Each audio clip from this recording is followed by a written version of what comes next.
तो पूर्व क्लास की तरह आज हम अपने राइटर की श्रृंखला में आगे बढ़ते हुए पढ़ेंगे यामिनी राय जी को। तो आज हम पढ़ते हैं यामिनी राय जी, जो कि लोक कलाकार के रूप में जाने जाते हैं। किस रूप में? लोक कलाकार के रूप में जानते हैं।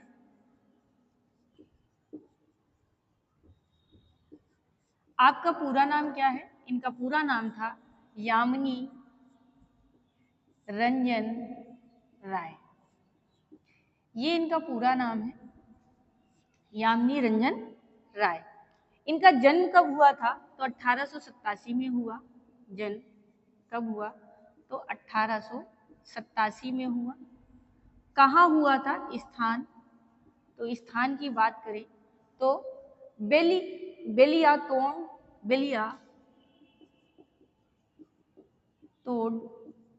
ग्राम, ठीक है, बेलियातोड़ ग्राम, जिला बांकुरा,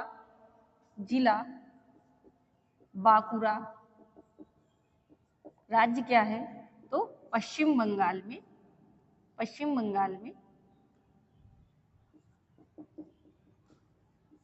में हुआ। ठीक है, ये बहुत फेमस कलाकार हैं और इनके बारे में जरूर क्वेश्चन पूछा जाता है। इसके बाद इनके पिता का नाम क्या था? राम रतन राय। इनके पिता का नाम, तो पिता का नाम था राम, ये बताया ना, हाँ, राम रतन राय, जो पेशे से क्या थे? पेशे से वकील थे। ठीक है, पेशे में किस रूप में जाते हैं? तो वकालत की थी, या जमींदार थे, वकील नहीं थे, जमींदार जी की, इन्होंने जमींदारी का काम ज्यादा किया। ठीक है, इसके बाद इन्होंने चित्रकला का डिप्लोमा, यानी जो ये चित्रकला की शिक्षा ली, तो इन्होंने चित्रकला का डिप्लोमा, ठीक है, चित्रकला का डिप्लोमा कहाँ से लिया? तो गवर्नमेंट कॉलेज ऑफ आर्ट,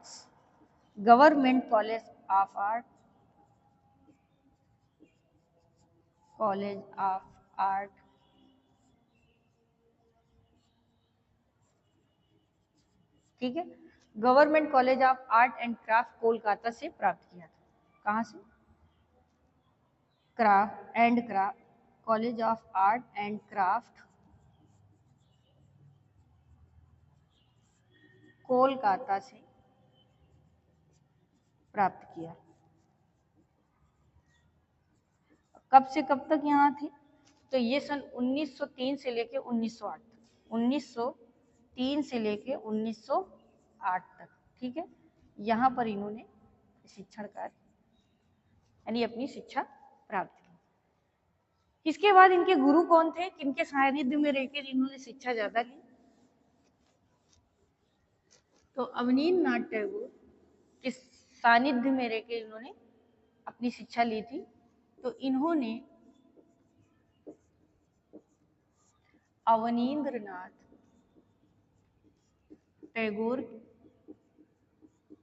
के सानिध्य में रहकर शिक्षा ली। ठीक है,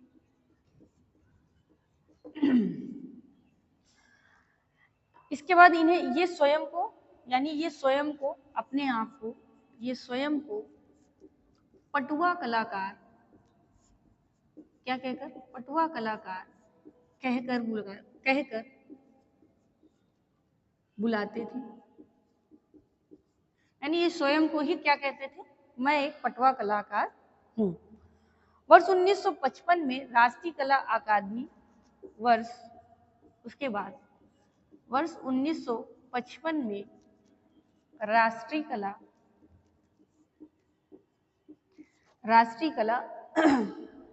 ललित कला लिख लीजिए, या राष्ट्रीय कला लिख लीजिए, पूरा लिख लीजिए, राष्ट्रीय ललित कला अकादमी, ठीक, राष्ट्रीय ललित कला अकादमी नई दिल्ली में फेलोशिप चुना गया। नई दिल्ली में आपको फेलोशिप चुना गया।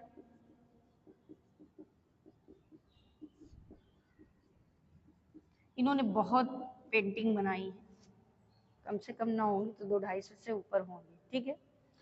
इसके बाद ये किस कला समूह से संबंधित थे? कला समूह, तो किस कला समूह से संबंधित थे? तो ये दिल्ली चक्र कला समूह से संबंधित है। किससे? दिल्ली चक्र कला समूह से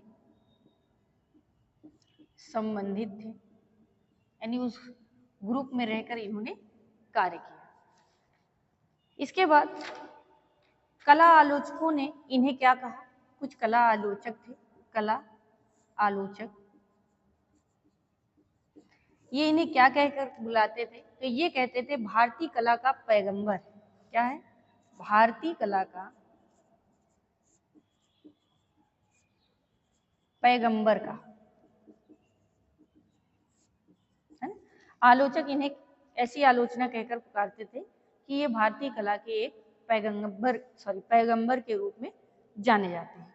आपकी तुलना, यानी इनकी जो कला है, कला की तुलना किससे की गई?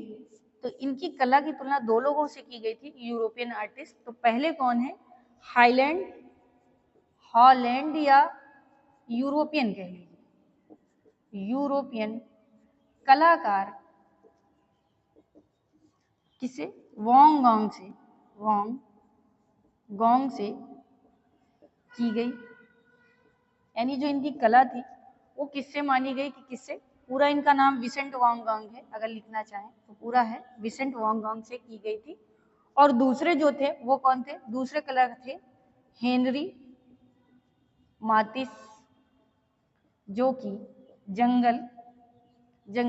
जंगली वाद या इसे कह सकते हैं फॉफिज्म के कलाकार थे। इन दो कलाकारों की तुलना किससे की गई? यामिनी राय जी से की गई। यह किन यूरोपीय आर्टिस्ट से की गई थी? तो वांग गॉन्ग और हेनरी मातिस की कला से की गई थी। इसके आगे हम इनके विषय में पढ़ते हैं। ये इनके जीवन से संबंधित कुछ परिचय था। इसके बाद आपके जीवन पर आधारित एक लघु फिल्म बनी, यानी इनके जीवन पर आधारित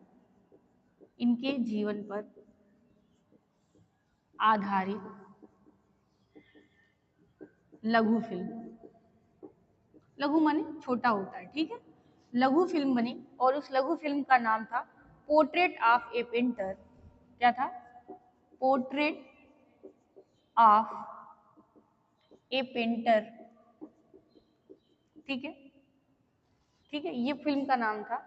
और ये लघु फिल्म थी, कब बनाई गई थी? 1990 के आसपास। और इसके निर्देशक कौन थे, यानी किसने निर्देशन का काम किया था? तो वो थे देवदत्त राय। किसने किया था? तो देवदत्त राय जी ने निर्देशन किया था, ठीक। तो इनके जीवन पर आधारित अगर आपसे फिल्म का नाम पूछे तो पोर्ट्रेट ऑफ ए पेंटर लघु फिल्म थी। इनका प्रसिद्ध चित्र जो था, जो सबसे ज्यादा प्रसिद्ध चित्र, तो सबसे ज्यादा प्रसिद्ध चित्र था माँ और शिशु लिख के आ जाता है, या बच्चा, जो भी लिखना चाहे, ठीक है। तो माँ और बच्चा, जो कि गगनेंद्र नाथ टैगोर ने, यानी जो गगनेंद्र नाथ जी हैं, गगनेंद्र नाथ टैगोर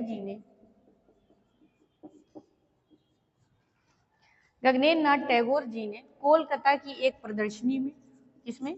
कोलकाता की प्रदर्शनी में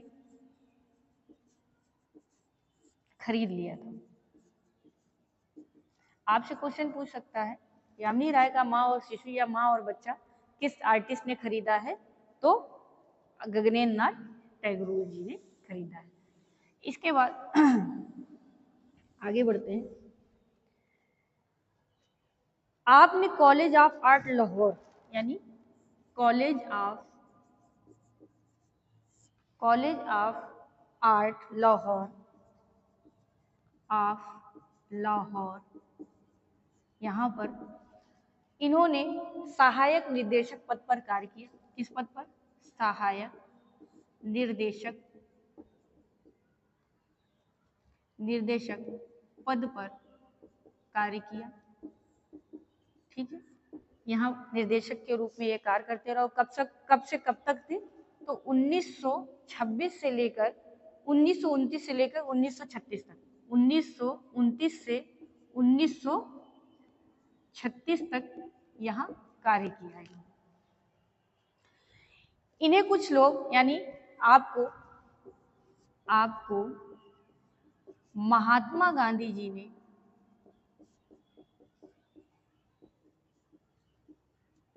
क्या कहा? इन्हें राष्ट्रवादी कवि कहकर, राष्ट्रवादी चित्रकार कहकर पुकारा। आपसे पूछ सकता है किसने इन्हें राष्ट्रवादी चित्रकार कहा? तो महात्मा गांधी ने। इनके मूल विषय क्या थे? मूल विषय यानी किसके? चित्रण के। किसके थे?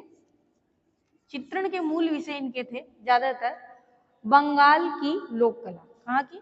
बंगाल की लोक कला। इसीलिए इन्हें क्या कहा जाता है? लोक कलाकार कहा जाता है। ठीक, मूल विषय इनका यही रहा। इसके बाद आगे इनका जो प्री माध्यम था, यानी माध्यम, किस माध्यम में करते थे? तो टेम्परा इनका प्री माध्यम था। ठीक है, इसी माध्यम में ये कार्य करना ज्यादा पसंद करते हैं। और इन्होंने कहाँ के चित्रों से प्रभावित थे? तो काली घाट के चित्रों से ये अत्यधिक प्रभावित थे।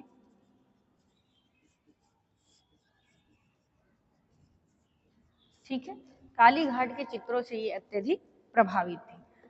इनकी शैली यानी जो चित्रण की शैली कैसी प्रतीत होती है, लोगों का क्या मानना था उसको देखते हैं। इनकी जो चित्रण शैली थी, आपकी चित्रण शैली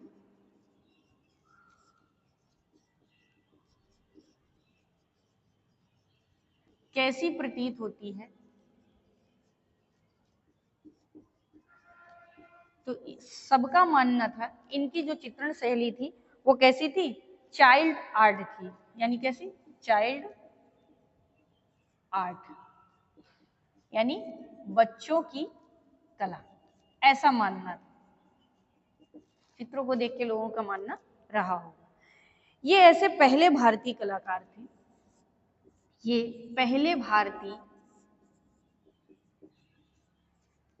कलाकार थे जिन्हें पद्मश्री, पद्म भूषण होगा, हाँ, जिन्हें पद्म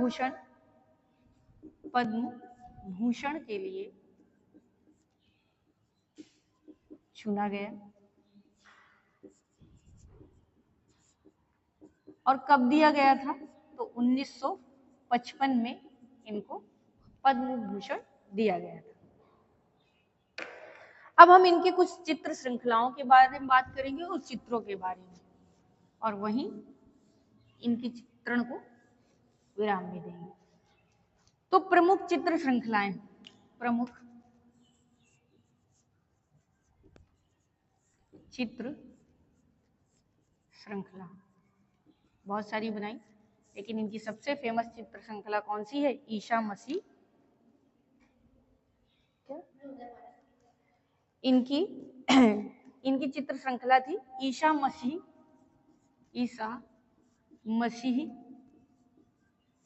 श्रृंखला। नेक्स्ट थी इनकी कृष्ण और राधा श्रृंखला। कृष्ण और राधा श्रृंखला।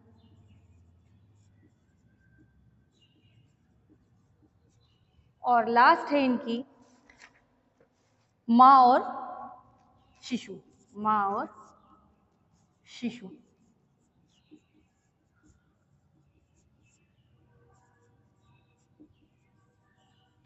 ये दोनों इनकी किसमें बनी है? तो टेम्परा में बनी है। और कहाँ सुरक्षित है? तो राष्ट्रीय आधुनिक कला दीर्घा नई दिल्ली में सुरक्षित है। और जो ये थर्ड वाली है ये बनी है कपड़े पर टेम्परा टैल रंग से। ठीक है, तो ये इनकी चित्र श्रृंखलाएं थी। 3 चित्र श्रृंखलाएं। सबसे ज्यादा ईसा मसीह की श्रृंखला बहुत पूछी जाती है, या फिर माँ और शिशु की श्रृंखला किसने बनाई थी? तो यामिनी राय जी ने बनाई थी। अब हम इनके बारे में, यानी इनके जो चित्र हैं, जो कि टेम्परस पद्धति में बनाया है इन्होंने ज्यादातर चित्र, तो चित्रों के बारे में जानेंगे। तो बनारस के घाट, बनारस के घाट बहुत पूछा जाता है, बनारस के घाट। नेक्स्ट है तीन पुजारिन, बहुत पूछा जाता है, तीन पुजारिन, ये बहुत पूछा जाता है, तीन पुजारिन। फिर है संथाल बच्चा, संथाल बच्चा, ठीक है। इसके बाद है तीन स्त्रियां, तीन स्त्रियां। नेक्स्ट है तीन स्त्रियों के बाद है man with A bird, man with A bird. देखिए आर्टिस्ट की रचनाओं को जरूर विशेष याद रखिए। क्रॉस पर ईसा, ये बहुत पूछा जाता है, क्रॉस पर ईसा, क्रॉस पर ईसा, ईसा मसीह में, इसीलिए उन्होंने श्रृंखला भी बनाई है। मदर एंड चाइल्ड, इसी को शिशु एंड बच्चा भी कहेंगे, यानी माँ और बच्चा भी कहेंगे, मदर एंड चाइल्ड, ठीक है, हिंदी में यही कहेंगे, माँ और शिशु। उसके बाद है टैगोर, और टैगोर और गांधी, ये बहुत पूछा जाता है, टैगोर और गांधी। है तो बहुत, लेकिन जो इम्पोर्टेंट है सिर्फ वही आपको बताई जा रही है। इसके बाद है बंगाली महिला, बंगाली महिला, ये इनका विषय ही रहा है।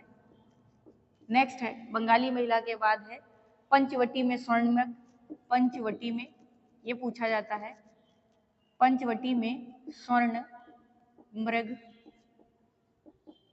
लास्ट है इनका कृष्ण और बलराम, कृष्ण और बलराम। तो ये इनके चित्र थे। और सन 1972 में, सन 1972 में आपका कोलकाता, कोलकाता में निधन हुआ। जन्म मृत्यु विशेष याद रखिए, आर्टिस्ट की रचनाएं जरूर याद रखिए, प्रसिद्ध पुरस्कार क्या मिले हैं और किस शैली से प्रभावित थे, किसमें काम किया है, ये याद रखिए। तो आज की क्लास में इतना ही।